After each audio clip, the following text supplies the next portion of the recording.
Hey, David Miller with the Miller Group of Keller Williams Realty. I'm here to help you get real estate smart. All right, so there's been a lot of press and talk out there about the government, the federal government, talking about getting rid of capital gains tax. So I want to put some time into that because it's a little confusing for people. So first of all, what is capital gains tax? Well, this is only for your primary residence that you own and live in, okay? So here's the rule. You have to live in it for 2 out of 5 years.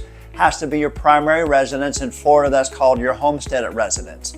So here's the great thing about real estate is that when you sell it and it's your primary residence, if you're single, you can get up to $250,000 tax-free of a capital gain.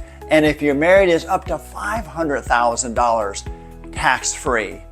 And that's for the capital gain as well. Now, if you compare this to stocks and bonds, you just can't do that. So that's a great thing to have. Now, here's the problem. This rule came out in 1997, okay? And back then, the average price of a home was about $124,000. Now, if you ramp it up to today, the average price of a home is around $460,000 nationally. So the complaint that we're hearing is that since 1997, which is 28 years, it hasn't been changed. So if you have lived in your house for a long time and you want to sell it and you go across those two levels, either the 250 or 500, depending if you're married or not, you're going to get the capital gains tax on that. Now, the capital gains tax is usually anywhere between 15 to 24%. It really depends on how much you make. It depends on your state. The great thing about Florida is that they don't have a state capital gains tax. You're only paying the federal. So typically most people, it's around 15%. So that could be a lot of money. So who is this affecting? Well, if we look at the study, around 34% of people have enough equity in their house that they would be over the $250,000 limit, and about 10% of people would be over the $500,000 limit. So it's not everybody, but these are mostly people that have been in their house for a long time, specifically seniors.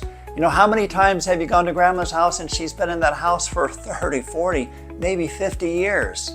So if you watch the news on both sides of the aisles, you're getting different things. You get people that say we should just totally eliminate it. Well, if you eliminate it, then obviously where's that tax revenue going to come from? Other people are saying just adjust it to inflation. You know, have it make sense. I think that has a better chance of passing than totally eliminating it. So if that does happen, people are thinking, well, maybe that will bring more inventory to the market. Well, that would have been nice during COVID when there was no inventory. Right now, the inventory is at a pretty good level. So I'm just curious, what do you think about this here? Do you think that it should be totally eliminated? Do you think it should be adjusted? Or do you think it should just stay exactly where it is? I'd like to hear your feedback. Put comments below, subscribe to our YouTube page, and we'd love to hear what you have to say and hope that you are now real estate smart.